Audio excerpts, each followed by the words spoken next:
Bonjour mesdames, bonjour messieurs, vous êtes sur Zonar Télévision, c'est toujours la culture dans la zone, le plaisir pour nous de recevoir l'artiste, cinéaste, chercheur en culture, enseignant, bien sûr de cinéma, aussi opérateur culturel, Adji Chirouza, qui est avec nous d'ailleurs dernièrement, voilà.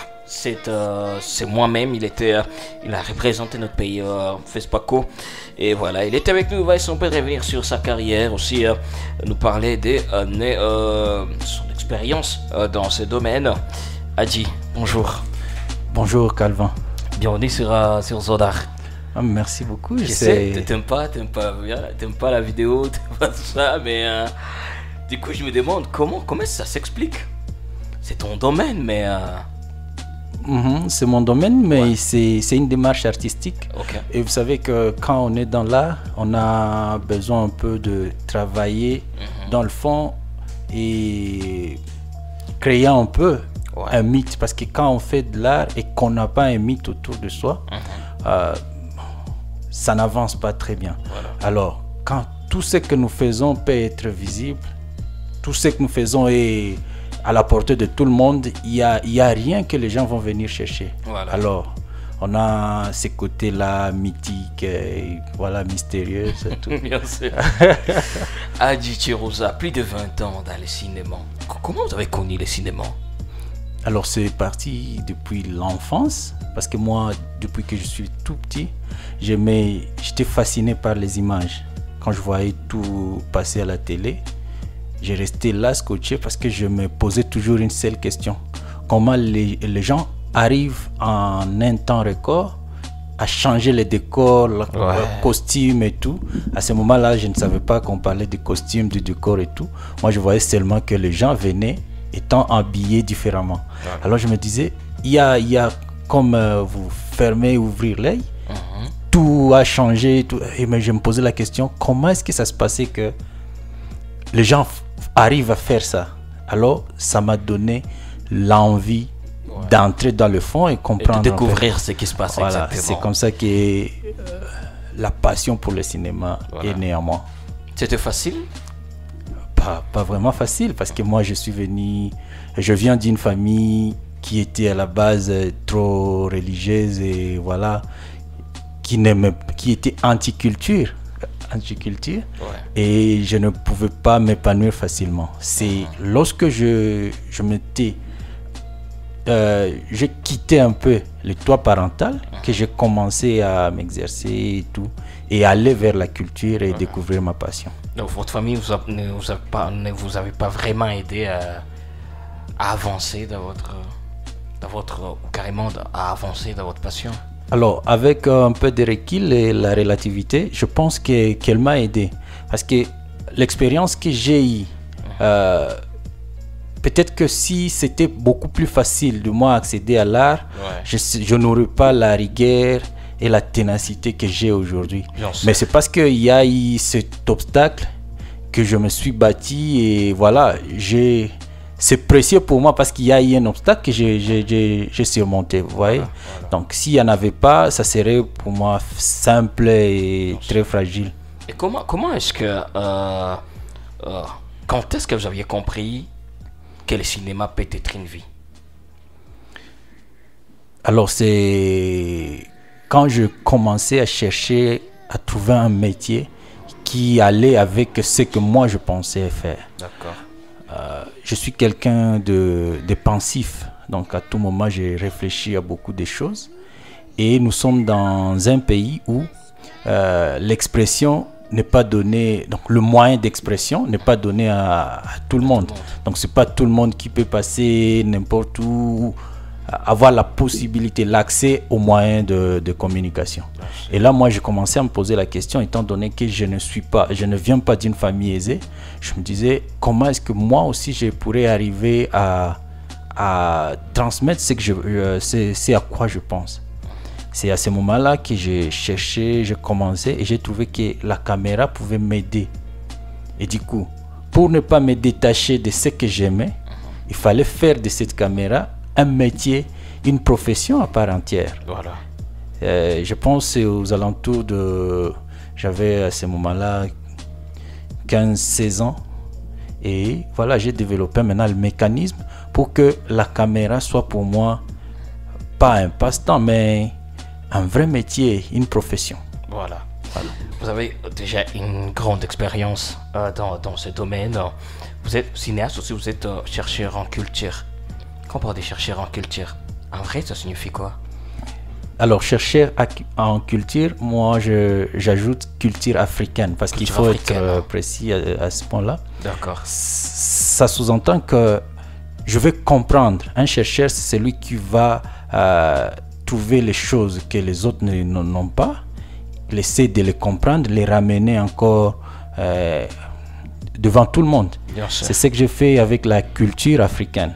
Parce qu'aujourd'hui, on est un peu éparpillé et on pense que tout ce que nous avons, c'est ça la culture africaine où on a le droit de tout faire. Voilà. Et là, je fais un peu le travail pour comprendre pourquoi est-ce qu'on se donne des noms, comment est-ce que nous, en tant qu'Africains, nous pouvons nous marier, nous pouvons donner les noms, et pourquoi on doit le faire de cette manière-là. Voilà. Et éventuellement, voir dans quelle mesure je peux intégrer cela dans les cinémas que moi je fais. Très bien.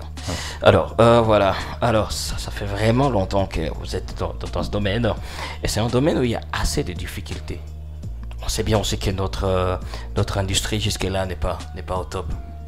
Alors, qu'est-ce qu'on fait aussi pour résister malgré les difficultés rencontrées, surtout sur le terrain? Oui, c'est parce qu'il y a beaucoup de difficultés que c'est beau. Ah ouais? Parce que moi, je suis quelqu'un qui n'aime pas de facilité dans la vie. Et tous ceux avec qui nous travaillons connaissent que moi, j'emprunte toujours les chemins les plus difficiles. Et donc, le cinéma, je l'ai choisi parce qu'il y avait beaucoup de défis à relever. Et j'ai trouvé que c'est là qu'il fallait qu'on aille travailler. Parce que moi, j'aime travailler. Voilà. Et du coup, pour revenir à la question, on arrive à résister parce qu'on aime, on a cette détermination, on aime travailler. Et il y a vraiment du travail à faire, on réfléchit à ceci, à cela et tout. Voilà. Et tant qu'il y a du travail à faire, on doit continuer à travailler, c'est notre motivation. Surtout un projet qui vous a beaucoup plus propulsé, c'est le projet Nelite Film Academy. C'était quoi l'idée avant? C'était quoi l'idée cachée derrière Nelite Film? Alors, Nelite Film Academy, c'est un projet d'école de cinéma qui est né dans la souffrance. La souffrance parce que à Goma, le cinéma s'est fait donc l'apprentissage du cinéma s'est fait par auto-formation. Bien sûr. Et pour moi, l'auto-formation, c'est un peu comme l'automédication. Toi-même, tu dis que j'ai mal à la tête et je dois prendre tel médicament. Oui, tu peux prendre, ça peut te soulager, mais en même temps, ça peut créer d'autres problèmes que toi-même, tu vas ignorer. Et c'est comme ça l'auto-apprentissage. Et du coup, en observant qu'il y avait ces cycles-là d'auto-apprentissage, je m'étais dit, pour finir avec ces cycles, qu'est-ce qu'il faut? Je me suis trouvé devant un fait accompli. Même moi, je suis autodidacte, je suis auto-formé. Et je me dis, comment est-ce que ça va prendre fin? Puisque, à la fin de compte, il faut qu'il y ait des gens qui forment les autres, ainsi de suite. Alors, je me suis dit, même si je suis autodidacte, je peux créer une école. Je peux créer une école pour rompre un peu ce cycle-là d'auto-formation. D'autant plus que c'est lui qui a créé la scolarité. C'est lui qui a créé le système scolaire. Lui-même n'a pas été au banc de l'école. Donc, moi aussi, qui n'ai jamais été au banc de la formation de cinéma, formelle, je peux créer une école de cinéma pour sauver, évidemment, pour changer la manière de faire les choses. Voilà. C'est comme ça que j'ai cette conviction et la détermination. J'ai mis en place un cadre qui recevait, à ce moment-là, c'est en 2015-14, un cadre qui recevait d'autres jeunes comme moi. Et ensemble, on essayait de chercher de voies et moyens pour avoir un peu de cours, des ateliers. À ce moment-là, c'était des ateliers modulaires, comme on les appelle d'une manière formelle, des ateliers modulaires et tout. Et ça s'est bien passé jusqu'au moment où on soit devant le besoin d'élargir un peu la manière de faire. Alors on a décidé d'arrêter pour se réorganiser, formaliser et légaliser l'établissement pour revenir. C'est comme ça qu'aujourd'hui, déjà, on est légal, on a le document nécessaire, on est en train de mettre tout en place pour que l'école soit visible, parce qu'elle existe déjà, mais il faut qu'elle soit maintenant visible. Voilà. Parce que d'ailleurs, vous pensez même donner des certificats de fonds d'examen professionnel avec un élite film, où vous donnez depuis avant, c'était juste comme ça. Alors c'est avec la réforme de ce projet que nous sommes arrivés. C'est pas que des certificats, parce qu'il y a des catégories de programmes qui nécessitent des certificats, mais en plus des certificats, on a ce qu'on appelle les DAP. Donc c'est un diplôme d'aptitude professionnelle. Ok. Et c'est l'équivalent du diplôme d'État au niveau de l'école normale. Donc nous, à Elite Film Academy, on est à ce niveau-là de donner ces documents qui peuvent permettre au cinéaste, celui qui a pris ces documents, qui a appris et a été certifié avec ces documents-là, peut aller à l'université dans n'importe quelle filière à l'université et poursuivre calmement son cursus académique. Ok. Voilà. Donc c'est une bonne chose. Hein? C'est pas nous qui donnons, mais c'est l'État. D'accord. Donc donc vous êtes là juste pour former. Oui, nous on forme et après c'est l'État qui vient pour évaluer et donner des certifications. Ah voilà. Ouais. Nelite en film académie, voilà. Est-ce que Nelite évolue très bien? Vu aussi la situation que nous sommes en train de traverser. Comment est-ce que vous gérez tout ça? Oui, Nelite évolue très bien, je peux dire comme ça. On a certes des difficultés et moi je m'étale pas sur des difficultés parce que on ne peut pas imaginer un travail sans difficulté. Bien sûr. On cherche toujours à surmonter les difficultés et voilà, trouver des solutions aux problèmes qu'on a. Et au niveau des Nelite, ça évolue bien parce que depuis toujours, on arrive à atteindre des grandes choses. Par exemple, aller jusqu'à avoir des documents légaux, c'est pas rien. Ouais, et pour nous qui sommes jeunes et qui n'avons pas assez de moyens, c'est pas parce que moi c'est une des expériences que j'ai eues au FESPACO. Ouais. Je pensais que le cinéma c'était pour les jeunes, mais au FESPACO j'ai trouvé des vieux, donc, qui sont des grands-pères. Pour moi c'est des grands-pères. On dit que le cinéma c'est pour toutes les générations. Qui sont dans le cinéma et du coup je m'étais dit ah oui, j'ai compris ce qui m'était arrivé lorsque j'étais au ministère de formation professionnelle pour chercher à légaliser l'établissement. Et lorsque je présente l'établissement, celui qui me recevait me pose la question, c'est toi les propriétaires de à ce moment-là on l'appelait centre. Le propriétaire de ce centre, c'est toi? Je dis oui, c'est moi. Il regarde le document, il me regarde, il dit est-ce que c'est toi? Je dis c'est moi. Alors, il dit ok, tu peux me donner ta carte? Je lui donne, il voit la carte, le nom qui est écrit sur la carte, il voit les noms sur le document et il se dit ah oui, mais comment est-ce que c'est toi? Et moi je ne comprenais pas et c'est après qu'il me dit tu es trop jeune, on ne pouvait pas imaginer que tu peux avoir l'idée de faire tout ça. Voilà. Et quand je suis allé au FESPACO, j'ai compris parce que je pensais que c'était pour les jeunes. Voilà, c'est un peu ça les défis que nous traversons, l'âge que nous avons et le projet que nous portons. Il y a une disparité et les gens ne croient vraiment pas que nous sommes en train de porter ce projet. Voilà, mais on se bat, on arrive à réaliser ce qu'on arrive à réaliser. Et aujourd'hui, le plus grand défi, c'est de trouver le local et tout. Et surtout dans les standards que nous nous imaginons. Voilà. C'est pas seulement des locales, sinon on en a déjà. Voilà. Mais on s'est dit, il y a un standard qui est fixé et il faut qu'on prenne... qu'on arrive à aboutir à ces standards-là, c'est là où il y a un peu de problème. Voilà. Les jours de la justice. Les jours de justice. Les jours de justice. Ouais. Voilà. Les jours de justice. Ça vous dit quoi déjà ce titre? C'est un film. c'est un de mes films que j'ai commencé à écrire en 2016 et que j'ai fini par produire, par réaliser en 2020. Voilà. Voilà, un très, très bon film. Ça vous a ajouté un plus sur vous et sur votre carrière, ce film? Oui, c'est beaucoup plus sur l'expérience, la manière de réaliser, la capacité de gérer les équipes. Voilà, ça a beaucoup joué. Et c'était une expérience enrichissante, je veux dire. Ouais. Voilà. Et puis après, il y a aussi Héroïne et plusieurs films en vrai. Donc, vous aviez été aussi réalisateur du film Héroïne. Et après, cette année, vous avez représenté notre pays au FESPACO. Voilà. Oui. Et là, c'était juste pour représenter le projet ou c'était juste pour participer? Alors, je suis allé au FESPACO dans ma casquette de chef d'établissement, donc directeur, ou je ne sais pas comment on peut l'appeler. Donc, en gros, dans la casquette de formateur.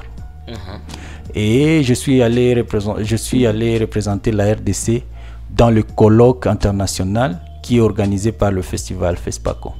Et il faut signaler que j'étais le seul Congolais dans ce colloque-là. Et c'était vraiment, pour moi, c'était à la fois une expérience enrichissante, mais aussi, je déplorais le fait que j'étais le seul Congolais parce que le cinéma en soi joue en double. Il y a cet aspect, ce côté technique et artistique qui produit des films et tout ça, mais il y a le côté intellectuel du cinéma qui crée le fondement même ou les règles de production, de réalisation et tout. Et maintenant, c'est dans le cadre là du colloque ou des autres rencontres intellectuelles que se fondent les règles et les principes fondamentaux pour venir maintenant produire. Tu vois? Et du coup, me retrouver seul dans un cadre comme celui-là, ça m'a frustré un peu parce qu'il fallait beaucoup plus de voix pour parler, pour mettre la lumière sur la situation de la RDC et que tout le monde comprenne. Mais heureusement, du côté de la programmation de films, nous avons réussi à gagner 4 prix. Donc les 4 Congolais ont été primés dans le festival, dans le FESPACO. Voilà. Donc quand même, on a été représentatif. La RDC a été représentée des deux côtés. Du côté de la programmation, la sélection de films et du côté de l'intellectuel où moi j'étais donc dans le colloque. Ah voilà, donc on dirait que c'était une très belle expérience. Et vous pensez aussi partager cette expérience avec d'autres cinéastes? Je pense que ça peut aider. Ah oui, nous avons déjà fait une restitution. D'accord. Nous avons fait une restitution quelques jours après notre retour. Et après, on est toujours disposé parce que ça, là, c'est mon travail en tant que quelqu'un qui porte un projet d'école. Donc, partager la connaissance, c'est quelque chose de basique pour quelqu'un comme moi. Voilà. Et donc, je suis toujours ouvert à ceux-là qui voudront comprendre comment est-ce que ça s'est passé, qu'est-ce qui s'est passé là-bas, quelles sont les leçons que moi j'ai apprises là-bas. Voilà, je suis ouvert à partager les informations. Et j'imagine que de l'autre côté, vous avez eu une idée sur ce qui se passe ailleurs et ce qui se passe chez nous. Vous pensez que jusque-là, l'industrie cinématographique congolaise marche très bien ou on a encore assez de choses à faire? Bon, à notre niveau, nous marchons très bien. Peut-être c'est au plus grand niveau, le niveau international ou continental. C'est la marche maintenant à suivre. Donc c'est l'autre palier qu'il faut qu'on arrive aussi à monter. Voilà. Parce que moi je vis des films. Par exemple au FESPACO, j'ai eu l'honneur de voir des films et je m'étais dit, oui, on a relativement de personnes capables de faire ces genres de films, mais on n'a pas assez de lumière pour nous propulser jusque-là. Ouais. Vous voyez? Donc, oui, on peut faire des films, mais est-ce qu'on est dans le rouage pour aller jusqu'à montrer notre travail à tous les niveaux?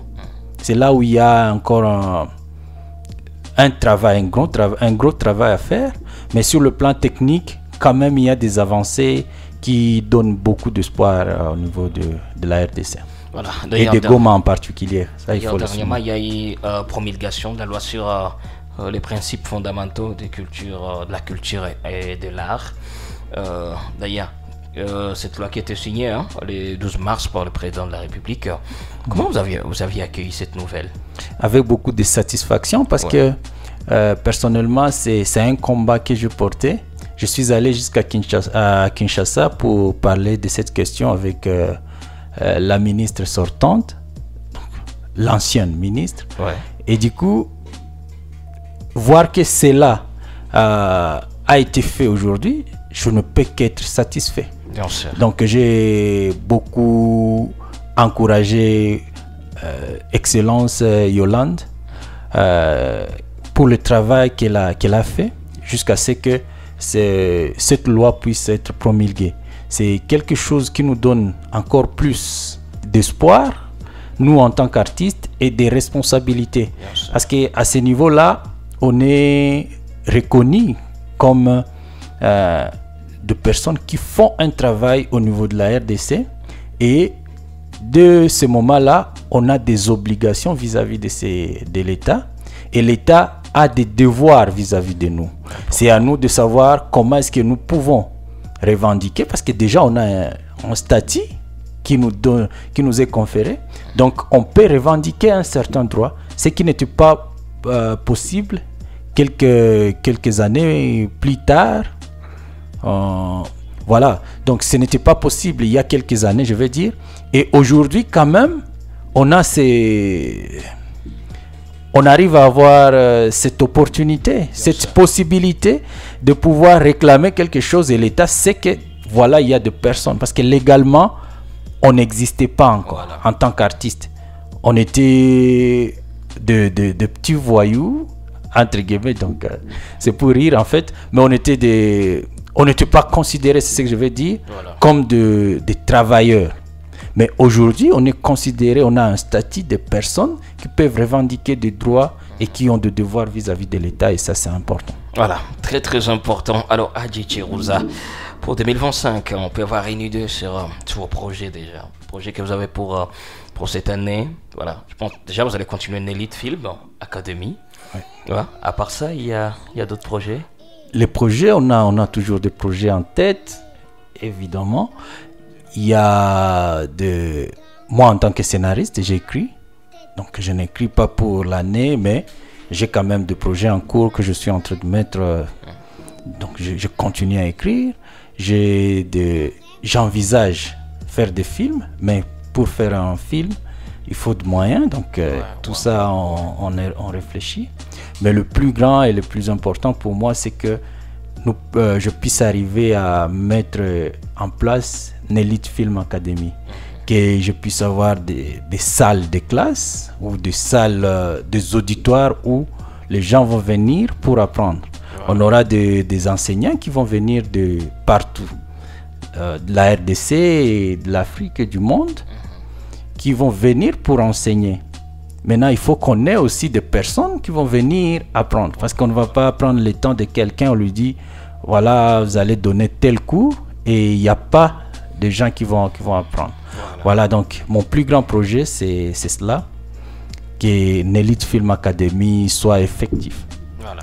Et pour vous retrouver, pour les gens qui veulent vous contacter, on peut avoir une idée sur certaines de vos pages, peut-être sur les réseaux sociaux.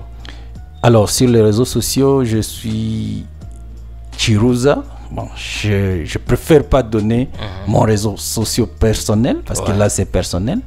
Mais celui qui peut me contacter, il peut voir Elite Film Academy. C'est une page Facebook pour l'instant, et on va relancer les autres réseaux sociaux et le site internet incessamment. Et sur Elite Film Academy, il y a tout le détail possible concerner les films ou carrément les mails qu'on peut utiliser pour vous joindre facilement? L'adresse mail, il y a tous les détails et il y a aussi les inbox. Vous pouvez laisser un message et on va le voir et on va vous répondre quand c'est nécessaire.